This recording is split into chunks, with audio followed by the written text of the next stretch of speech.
अस्सलामुअलैकुम। Najmi health care में खुश आमदीद। आज हम जानेंगे बेर खाने के फ़वाइद। बेर में क्या चीज़ पाई जाती है? बेर में कैल्शियम, पोटाशियम और मैग्नीशियम पाया जाता है।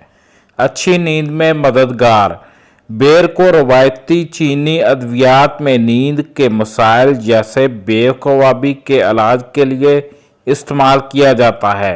ये फल और इसका बीज फ्लूनोइड्स, साइबोनियन और पॉलीसैकेराइड्स से भरपूर होते हैं। साइबोनियन वो जूस है जो कुदरती नींद के लिए मदद देता है। वो पूरे असाबी निज़ाम को सुकून पहुंचाकर जल्द सोने में मदद देता है। पुरानी कब्ज़ से निजात। बेर खाने से पुरानी कब्ज़ से भी निजात मिलती है। विटामिन सी से भरपूर होता है बेर, जिससे आपकी स्किन ग्लो करती है, शाइन देती है।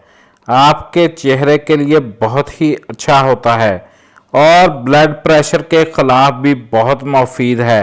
बेर में नमक की सतह कम जबकि पोटाशियम ज़्यादा होता है और ये दोनों अनासर इस फल को ब्लड प्रेशर को कंट्रोल रखने में मदद देते हैं। पोटाशियम खून की शरियानों को सुकून पहुंचाता है, जिसके नतीजे में खून की रवानी हमवार और ब्लड प्रेशर मुस्तहकम रहता है। खून की गर्दिश बेहतर करता है बेर और हड्डियों की सेहत बेहतर बनाए। बेर का इस्तेमाल हड्डियों को मजबूत बनाने में भी मददगार साबित हो सकता है।